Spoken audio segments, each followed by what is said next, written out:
바울은 자신의 소명에 대해서 말합니다. 이와 관련해서 오늘 읽은 말씀 내용 안에서 사용하는 특징적인 말들이 있습니다. 그 말들은 경륜, 비밀, 은혜, 선물이라는 특별한 말을 사용합니다. 자, 경륜이란 말이 어려운 말인데요. 경은 경작한다 할 때 그런 경자고, 륜은 돌아간다라는 바퀴라는 뜻이겠습니다. 자, 이 말은 경륜, 경세, 경제라는 말들이 같은 어원에서 왔다고 알면 되겠습니다. 자, 쉽게 우리말로 풀으면 살림살이라는 뜻입니다. 왜냐하면 이 헬라어로 경륜이란 말의 말뿌리는 집이라는 말을 쓰고 있습니다. 헬라어로는 오이코스, 한 번쯤은 우리가 들어보셨을 텐데요. 여기서 오이코노미아라는 말을 씁니다.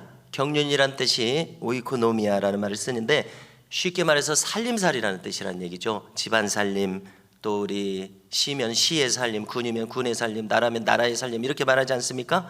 하나님도 하나님 나라의 살림살이가 있으신 것인데 그것이 경륜이라는 것이죠.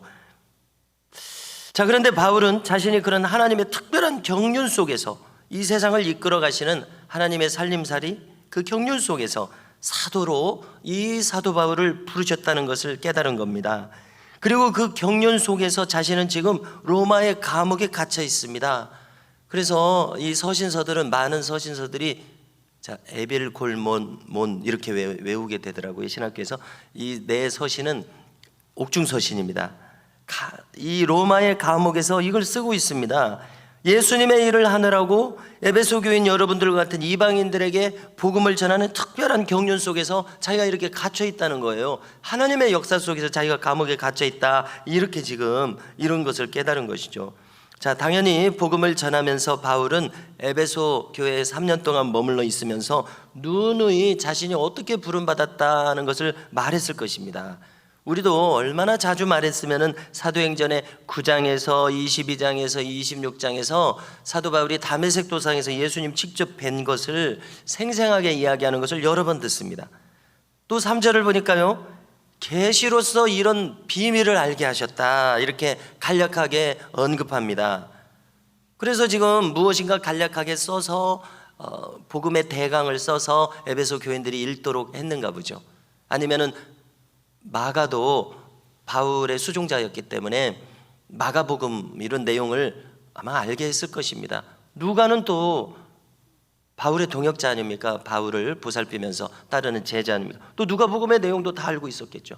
그런가 하면 수많은 서신들, 지금 로마에 가서 로마로 가기 전에 로마서를 썼으니까 로마서를 또 읽었을 수도 있죠. 아무튼지 간에 이런 내용을 밝히 말했었습니다. 계시로 비밀을 알게 하셨다, 간단하게 3절에서 언급했습니다만은 우리가 성경을 추적해 보면요, 갈라디아서 1장에서 보니까 바울은 다메섹에서 부름받고서 어디로 갔냐면 예루살렘으로 바로 가지 않고 아라비아로 갔다, 그리고 거기서 다메섹으로 갔다, 그리고 3년 후에 그때서야 예루살렘으로 갔다. 내가 베드로 사도 이런 분들한테 배운 것이 아니라 하나님한테 직접 배웠다, 이런 얘기를 하는 것입니다. 또 고린도후서 12장을 보니까 여기서는 직접 자기가 뭐라고 얘기합니까? 14년 전에 내가 삼층전에 올라갔었다. 그래서 많은 성경학자들이 주장하기를 아라비아에 가서 수련을 했을 때, 거기서 하나님을 간절히 찾았을 때 14년 전에 하나님께서 보여주셨겠구나, 이렇게 이제 추측을 하게 되는 것이죠. 삼층천에 올라갔다고 간증합니다. 이 계시받은 것이 지극히 크기 때문에 육체의 가시를 주셔서 자기를 겸손하게 행하도록 하셨다, 이렇게 간증합니다.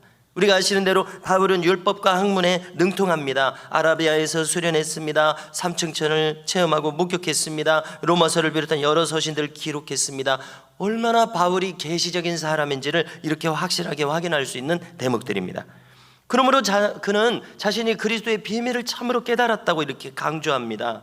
계시, 비밀, 이건 같은 맥락의 말입니다. 또 은혜, 선물, 이런 역사가 아니면은 이런 계시를 알 수가 없습니다. 이런 비밀을 알 수 없습니다.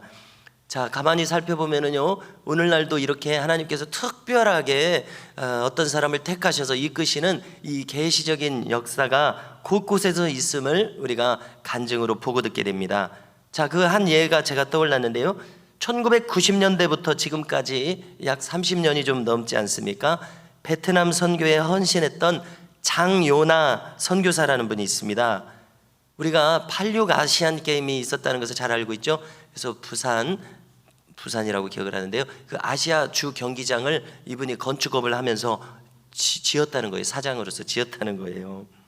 그런데요, 이런 사업이 엄청나게 번창을 하다가 10개월 정도 혼수 상태에 빠지는 일을 당했습니다. 그전에도 신앙이 있었습니다만은, 자, 기적적으로 깨어난 다음에 그는 아이고 큰일 났구나, 하나님께 간절히 기도하는 것이에요.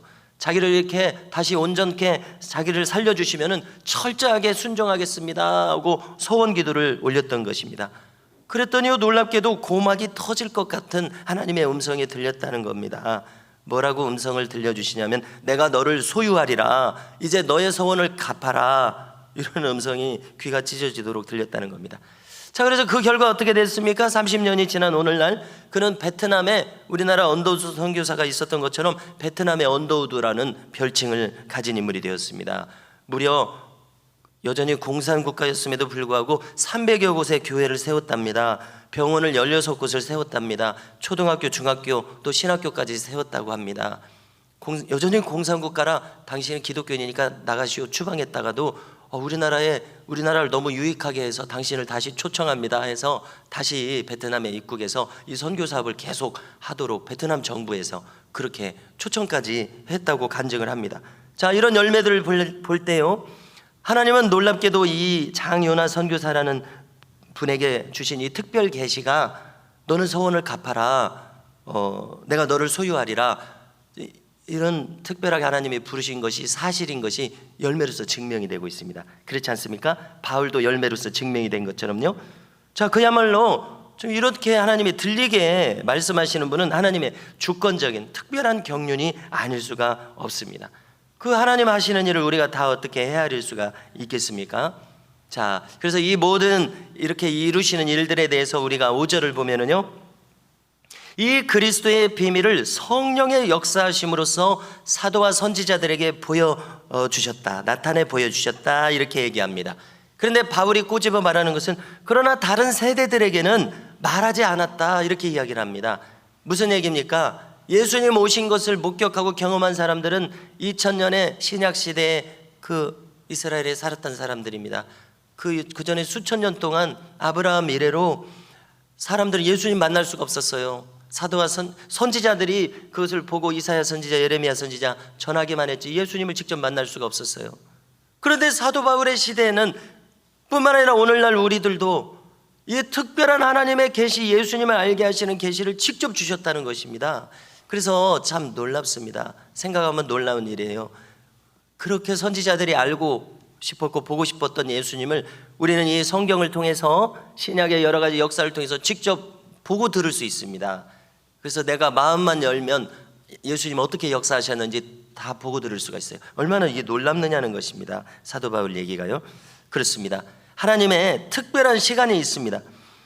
자, 그래서 우리가요, 이 신론, 기독론, 인간론, 구원론, 종말론, 성령론에 대해서 우리가 직접 보고 듣고 있고요. 성경을 통해서요, 설교를 통해서요. 그렇게 구약 사람들이 알고 싶었던 것을 우리가 직접 보고 듣고 있으니까 정말 놀랍다는 것이죠. 자, 문제는 내가 아둔하기 때문에, 또 관심이 없기 때문에 들어도 듣지 못하고요, 마음에 와닿도록, 보아도 보지 못합니다, 마음에 와닿도록요. 나에게 뭔가 문제가 있어요. 가령 인간론에 있어서 우리가 자주 나누고 있는 것을 한번 다시 상기시켜 드립니다. 자, 우리는 어떻게 살아야 됩니까? 인간으로서 내 영이 깨어나야죠. 그래서 영이신 하나님과 교제해야죠. 그래서 혼주도적인 사람으로 사는 것이 아니라 영주도적인 사람으로 살아야 함을 우리가 말씀의 근거에서 나누고 깨달았지 않았습니까? 자, 이것을 우리가 직접 보고 듣습니다, 이렇게. 그런데 문제는 내가 아둔해서 이대로 사느냐는 또 다른 문제가 되고 있습니다. 이대로 살고자 몸부림치는 것은 각자의 몫이 되고 있습니다. 자, 우리가 에서와 야곱과 같이 똑같이 특별 계시를, 그 언약을 자기 귀로 들었어도 그 나라를 정말 사모하고 그 언약의 당사자가 되려는 절실한 소원은 오직 야곱의 마음속에서만 일어났습니다. 에서의 마음속에서는 그런 작용이 일어나지 않았어요. 그래서 바라기는, 나도 이 예수님의 놀라운 생명의 말씀들이 내 안에서 그 작용이 일어나고 소원이 일어나고 하나님 나라에 속하고자 하는 간절한 사모함이 일어나기를 바라게 되는 것입니다. 이러한 사모함으로 충만하시기를 주님의 이름으로 축복합니다. 자, 6절에서 말합니다. 이방인이었던 에베소 성도들이여, 여러분들은 우리와 공동 상속자가 되었다, 이렇게 이야기합니다. 우리가 자주 쓰는 개념, 자주 생각하고 있는 것이 아니라서 좀 생소합니다만은 어려운 것은 아닙니다. 공동 상속자라는 무슨 뜻입니까? 하나님 나라 상속자라는 얘기예요. 사도 바울은 로마서 8장에서도 말하지 않았습니까? 우리가 성자와 함께 하나님 나라를 상속받습니다. 믿기지 않을 정도로 놀라운 일입니다. 우리가 하나님 나라에서는 예수님과 똑같이 아들의 권세로서 하나님 나라를 상속받아요. 한번 생각해 보십시오. 철저하게 순종한 분들이 많이 있겠죠. 어떤 사람에게는 10고을 다스리는 권세, 어떤 사람에게는 5고을 다스리는 권세, 어떤 사람에게는 1고을 다스리는 권세. 순종한 그 깊이와 열매에 따라서 하나님께서 이렇게 나라를 나라 단위로 주신다고 지금 하지 않습니까? 10고을 뭐 이렇게 나라 단위라고 생각되지 않습니까? 자, 이렇게 공동 상속자가 되게 하신다는 거예요. 이 에베소서는 놀라운 개념들을 짧은 말로 짧게 이렇게 넘어가기 때문에 풍성한 내용을 담고 있는데 우리가 그냥 이렇게 지나가 버릴 수가 있어요. 뿐만 아닙니다. 함께한 지체가 되었다고 합니다. 우주적인 교회론을 이야기하고 있습니다. 우리가 교회 속으로 우리를 들어오게 하셨어요. 에베소 사람들은 지금 언약 밖에 있었던 사람들 아닙니까? 그래서 이렇게 공동 언약 참여자가 되었다, 이렇게 이야기합니다. 언약 밖의 존재들에 불과했음을 상기할 때에 얼마나 놀랍고 다행스러운 일입니까? 이 자리에 우리도 같은 처지로서 같은 은혜를 입었습니다. 생각하면 얼마나 감사합니까? 자, 7절. 바울은 이와 같은 은혜의 선물을 따라서 자신이 복음의 일꾼 되었음을 다시 언급합니다. 성도들 중에서 지극히 작고 또 작은 자신에게 이런 은혜를 주신 것은 영원하신 창조주 하나님의 비밀의 경륜을 드러내시려는 목적에서였다고 밝힙니다. 자, 우리가 오늘 내용을 마치기 전에요, 꼭 주목할 것이 10절에 있습니다. 한번 주목해 보십시오. 자, 함께 읽겠습니다. 시작. 이는 이제 교회로 말미암아 하늘에 있는 통치자들과 권세들에게 하나님의 각종 지혜를 알게 하려 하심이니 아멘. 자, 사도 바울의 심중에 있는 것을 우리 한국말로 이렇게 번역했습니다. 얼마나 점잖게 번역했는지 몰라요. 제가 이 뜻을 새겨보니까요. 자, 이것은 교회의 존재 목적을 밝힌 것입니다. 얼마나 교회가 귀한지를 우리가 알 수 있는 구절입니다. 자, 하늘의 통치자들과 권세들을 여러분들은 뭐라고 생각하십니까? 점잖게 읽고 넘어가면 안 돼요. 우리가 경각심을 가지고 읽어야 됩니다. 한마디로 사탄의 세력들을 가리킵니다. 그러면 쉽게 풀어서 말씀드려 보겠습니다. 교회의 존재 목적은 무엇입니까? 한마디로 쉽게 말해서 사탄이 벌벌벌 떨게 만드는 것이 교회의 존재 목적이라는 것입니다. 이 구절이 얼마나 점잖게 하나님의 각종 지혜를 알게 하려 하심이라, 얼마나 부드럽게 점잖게 지금 말했습니까? 쉽게 말해서 사탄이 이것을 하나님이 역사하신 것을 분명하게 알게 돼서 벌벌벌 떨게 만든다, 이런 뜻이라는 것이죠. 제가 풀어서요, 와닿는 말로 표현했을 때 하나님이 살아계신 것을 사탄이 본때를 보여서 알게 하시려는 놀라운 경륜이 여기 숨어있다, 이런 이야기입니다. 교회가 그런 목적을 가진다. 옳습니다. 성도 여러분, 교회의 바람직한 목적이 바로 이 모습입니다. 성경을 통해서 우리는 교회는 나 개인이 교회라는 것을 우리가 알고 있습니다. 지체들의 모인 것도 교회입니다. 더 널리 우주적인 성도들의 모임도 교회입니다. 교회는 과연 사탄에게 하나님의 지혜와 그분의 경륜, 역사하심과 능력을 백일하에 드러내는 것이 목적이라는 것을 꼭 마음에 염두에 두실 수 있기를 바랍니다. 저는 바라기는 우리 미담교회 또한 이 목적을 그대로 드러내는 교회로 행하기를 소망합니다. 이 비전과 목적이 늘 우리의 심령 속에 굳건하게 세워져 있기를 소망합니다. 자, 13절에서요, 바울이 옥중에서 환난 당하는 것을 여러분들은 낙심하지 말아라, 이건 영광스러운 일이라 지금 이렇게 말하고 있지 않습니까? 자, 이 점을 굳건하게 깨닫고 있는 사람이기 때문에 그렇습니다. 교회의 목적, 자기를 일하게 하신 목적을요. 성도 여러분, 우리도 바울과 같은 이 마음으로 행하실 수 있기를 주님의 이름으로 축복합니다.